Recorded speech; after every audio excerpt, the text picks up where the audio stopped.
বিসমিল্লাহির রহমানির রহিম। প্রিয় দেশবাসী, আসসালামু আলাইকুম।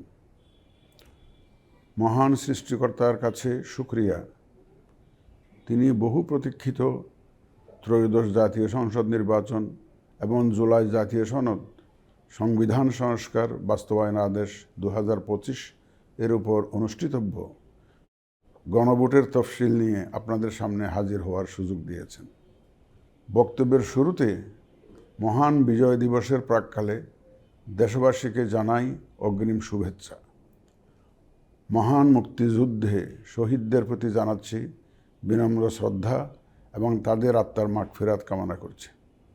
একই সাথে জুলাই আগস্ট 2024-এর ছাত্র গণ অভ্যুত্থানে শহীদদের স্মৃতির প্রতি জানাচ্ছি আমার শ্রদ্ধা এবং তাদের আত্মার শান্তির জন্য দোয়া করছি। মহান মুক্তিযুদ্ধ থেকে শুরু করে 2024-এর ছাত্র গণ অভ্যুত্থান পর্যন্ত সার্বভৌমত্ব এবং গণতন্ত্র প্রতিষ্ঠা ও রক্ষার সকল আন্দোলনে যারা আহত, নির্যাতিত ও ক্ষতিগ্রস্ত হয়েছেন তাদের প্রতি জানাই আমার আন্তরিক সমবেদনা।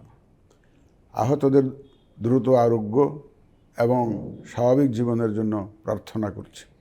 প্রিয় দেশবাসী, জাতি হিসেবে আমাদের অমোঘ শক্তি হচ্ছে স্বাধীনতা, সার্বভৌমত্ব ও গণতন্ত্রের জন্য আমাদের ভালোবাসা ও আত্মত্যাগ। জাতির প্রত্যাশাকে ধারণ করে আমাদের সংবিধান রাষ্ট্রের উপর জনগণের একচ্ছত্র মালিকানা নিশ্চিত করেছে। জনগণের প্রতিনিধিত্বশীল মালিকানা প্রতিষ্ঠার একমাত্র পথ হচ্ছে নির্বাচন।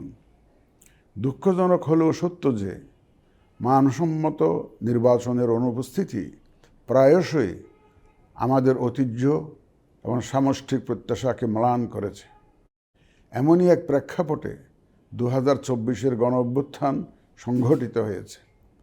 আমাদের ভাই বোন সন্তানদের রক্তের উপর দাঁড়িয়ে আমাদের অঙ্গীকার হচ্ছে একটি সুষ্ঠু ও সুন্দর নির্বাচন অনুষ্ঠান, যা জাতি হিসাবে আমাদের প্রত্যাশা পূরণ করবে এবং বিশ্ব দরবারে আমাদের ভাবমূর্তি উজ্জ্বল করবে। আমার দৃঢ় বিশ্বাস আপনারা একই প্রত্যাশা ধারণ করেন এবং একই অঙ্গীকারাবদ্ধ। প্রিয় দেশবাসী, সুষ্ঠু ও গ্রহণযোগ্য নির্বাচনের লক্ষ্যে গত এক বছরে আমরা বেশ কিছু গুরুত্বপূর্ণ কাজ সম্পাদন করেছি।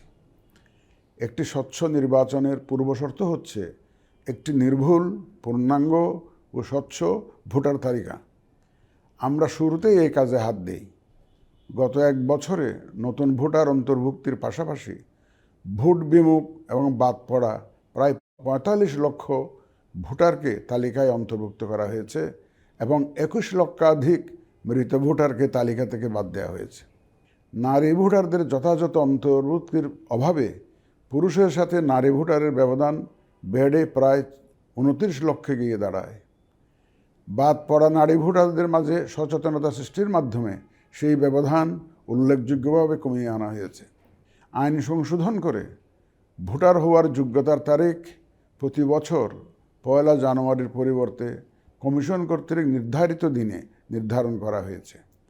এর ফলে 31 অক্টোবর 2025 পর্যন্ত যোগ্য তরুণ ভোটারগণ ভোট দিতে পারছেন। গত 18 নভেম্বর প্রকাশিত তালিকা অনুযায়ী বর্তমানে দেশে ভোটারের সংখ্যা দাঁড়িয়েছে 12,76,95,183 জনে। এর মধ্যে পুরুষ ভোটারের সংখ্যা 6,48,14,907 জন এবং নারী ভোটারের সংখ্যা 6,28,79,042 জন। গত এক বছরে নির্বাচন কমিশনের সক্ষমতা বৃদ্ধির পাশাপাশি সংশ্লিষ্ট সকলের জবাবদিহিতা বাড়াতে আমরা বহুবিধ আইনি ও কাঠামোগত সংস্কার সম্পন্ন করেছি। গণপ্রতিনিধিত্ব আদেশ এবং রাজনৈতিক দল ও প্রার্থীদের আচরণবিধিতে যথাযথ পরিবর্তন, সংশোধন ও পরিমার্জন করা হয়েছে। নির্বাচন ব্যবস্থা সংস্কার কমিশনের বিভিন্ন সুপারিশের পাশাপাশি নির্বাচন কমিশনের নিজস্ব মূল্যায়ন ও অংশীজনের পরামর্শের ভিত্তিতে এসব সংস্কার করা হয়েছে। এই উদ্যোগ সফলভাবে সম্পন্ন করতে সহযোগিতার জন্য আমি অন্তর্বর্তীকালীন সরকার, নির্বাচন ব্যবস্থা সংস্কার কমিশন ও জাতীয় ঐকমত্য কমিশন সহ সকল অংশীজনদের জানাই আমার কৃতজ্ঞতা। প্রিয় দেশবাসী, বিভিন্ন কারণে এবারের নির্বাচন আমাদের জাতির ইতিহাসে অনন্য ও গুরুত্বপূর্ণ। প্রথমত, প্রকৃত গণতান্ত্রিক ধারা পুনঃপ্রতিষ্ঠার পাশাপাশি কাঙ্ক্ষিত সংস্কার প্রশ্নে সিদ্ধান্তের নির্বাচন এটি। এবার জাতীয় সংসদ নির্বাচন ও গণভোট একই দিনে অনুষ্ঠিত হবে, যা একটি নতুন অভিজ্ঞতা। দ্বিতীয়ত, সংশ্লিষ্ট সকল রাষ্ট্রীয় ও গণতান্ত্রিক প্রতিষ্ঠানের জন্য এই নির্বাচন হচ্ছে সক্ষমতা প্রমাণ করে ভাবমূর্তি পুনরুদ্ধারের অনন্য সুযোগ। তৃতীয়ত, দীর্ঘ গণতান্ত্রিক আন্দোলন সংগ্রামের পর দেশের স্বার্থে রাজনৈতিক দলসমূহের মাঝে সৌহার্দ্যপূর্ণ গণতান্ত্রিক প্রতিযোগিতার ধারা প্রবর্তনের দাবি রাখে এই নির্বাচন। চতুর্থত, প্রায় অকার্যকর পোস্টাল ভোট ব্যবস্থাকে পরিমার্জন করে এই নির্বাচনে একটি কার্যকরী রূপ দেয়া হচ্ছে। বিশেষ করে বাংলাদেশের অন্যতম চালিকা শক্তি আমাদের রেমিটেন্স যোদ্ধা তথা প্রবাসী বাংলাদেশি ভোটারদের প্রথমবারের মতো ভোটের আওতায় আনা হচ্ছে। একইভাবে প্রথমবারের মতো ভোটের আওতায় আসছেন আইনি হেফাজতে থাকা ভোটারগণ। এছাড়াও নিজ নির্বাচনী এলাকার বাইরে কর্মরত সরকারি কর্মচারী এবং নির্বাচন অনুষ্ঠানের সাথে সম্পৃক্ত ব্যক্তিগণ পোস্টাল ব্যালটের মাধ্যমে এবার ভোট দেবেন। প্রিয় ভোটারবৃন্দ, ভোট আপনার শুধু নাগরিক অধিকারই নয়, বরং পবিত্র আমানত ও দায়িত্ব। এই দায়িত্ব সচেতনভাবে আপনারা পালন করবেন, এ আমার বিশ্বাস। যে কোনো ভয়ভীতি, প্রলোভন, প্রবঞ্চনা এবং সীমাবদ্ধতার ঊর্ধ্বে উঠে নিঃসংকোচে আপনাদের ভোটাধিকার প্রয়োগ করুন। আপনাদের নিরাপদ ও উৎসবমুখর অংশগ্রহণ নিশ্চিতকল্পে সংশ্লিষ্ট সকল প্রতিষ্ঠান ও বাহিনী কাজ করবে। ধর্ম, গোত্র, গোষ্ঠী, লিঙ্গ নির্বিশেষে সকলে এই আনন্দ আয়োজনে অংশগ্রহণ করুন। পরিবারের প্রতিবন্ধী, বয়স্ক ও সন্তান সম্ভবা মা সহ সকলকে নিয়ে ভোট দিতে আসুন। আমি আশা করি আপনাদের স্বতঃস্ফূর্ত অংশগ্রহণের মাধ্যমে ভোটের অনুষ্ঠান উৎসবে রূপ নেবে। প্রবাসে বসবাসরত প্রিয় ভোটারগণ, প্রবাস থেকে ভোটদানের জন্য নিবন্ধন কার্যক্রম গত 18 নভেম্বর থেকে চলমান আছে। আগামী 25শে ডিসেম্বর পর্যন্ত পোস্টাল ভোট বিডি অ্যাপের মাধ্যমে পৃথিবীর যে কোনো স্থান থেকে ভোটদানের জন্য আপনারা নিবন্ধন করতে পারবেন। আপনারা এই সুযোগ গ্রহণ করে ভোটে অংশ নিন, দেশ গঠনে আপনাদের অধিকার বুঝে নিন।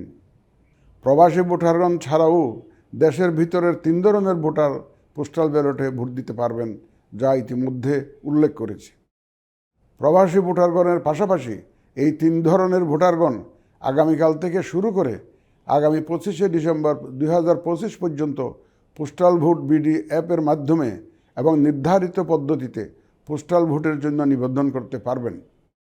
ব্যক্তি ভোটার ও প্রতিষ্ঠানসমূহের প্রতি আমার আহ্বান, আসুন আমরা আমাদের ভোটাধিকার নিশ্চিত করি এবং ভোটে অংশ নেই।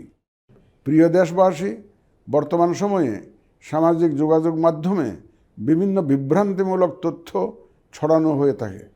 বিশেষ করে কৃত্রিম বুদ্ধিমত্তা ব্যবহার করে অসত্য তথ্য ও অপতথ্যের বিস্তার দিনকে দিন বেড়ে চলেছে। প্রতিপক্ষ দল ও প্রার্থীকে হেয় করার পাশাপাশি নারীদের প্রতি বিদ্বেষমূলক প্রচারণা আমাদের ঐতিহ্যকে ক্ষুণ্ণ করে এবং নির্বাচনকে কলুষিত করে। দেশের প্রচলিত আইন অনুযায়ী এসব রোধে প্রয়োজনীয় ব্যবস্থা গ্রহণ করা হবে।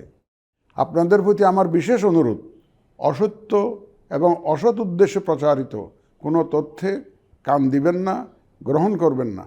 মনে রাখবেন, অসত্য তথ্য শেয়ার করাও শাস্তিযোগ্য অপরাধ।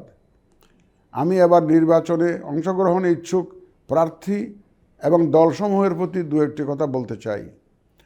আসুন আমরা আচরণবিধি মেনে একটি শান্তিপূর্ণ ও উৎসবমুখর নির্বাচন নিশ্চিত করি।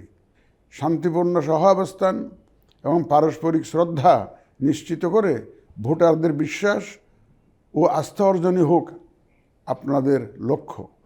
নির্বাচনে দায়িত্ব পালনকারী প্রিয় সহকর্মীবৃন্দ, নির্বাচন কমিশন স্বচ্ছতা, নিরপেক্ষতা এবং দৃঢ়তার সাথে দায়িত্ব পালনে বদ্ধপরিকর। কমিশনের অংশ হিসাবে আপনারা নির্ভয়ে সততা ও নিরপেক্ষতার সাথে দায়িত্ব পালন করবেন। মনে রাখবেন, এ ব্যাপারে কোনো শিথিলতা বা গাফিলতি সহ্য করা হবে না। একটি সুন্দর ও গ্রহণযোগ্য নির্বাচন অনুষ্ঠানে সংবাদ মাধ্যম ও পর্যবেক্ষক সংস্থার সহকর্মীদের ভূমিকা অপরিসীম। আপনারা স্বাধীনভাবে সর্বোচ্চ পেশাদারিত্ব, নিরপেক্ষতা ও বস্তুনিষ্ঠতার সাথে আপনাদের দায়িত্ব পালন করবেন, এটিই আমাদের প্রত্যাশা। প্রিয় দেশবাসী, আমি এ পর্যায়ে নির্বাচনী তফসিল তথা নির্বাচন সংক্রান্ত সময়সূচি ঘোষণা করছি। আগামী 2026 সালের ফেব্রুয়ারি মাসের 12 তারিখ রোজ বৃহস্পতিবার 300 আসনে ত্রয়োদশ জাতীয় সংসদ সাধারণ নির্বাচন এবং একই সাথে জুলাই জাতীয় সনদ সংবিধান সংস্কার বাস্তবায়ন আদেশ 2025-এর উপর গণভোট অনুষ্ঠিত হবে। ত্রয়োদশ জাতীয় সংসদ নির্বাচনের জন্য মনোনয়নপত্র দাখিলের শেষ তারিখ আগামী 29 ডিসেম্বর 2025 রোজ সোমবার। মনোনয়নপত্র বাছাই হবে আগামী 30 ডিসেম্বর 2025 রোজ মঙ্গলবার হতে 4 জানুয়ারি 2026 রোজ রবিবার পর্যন্ত।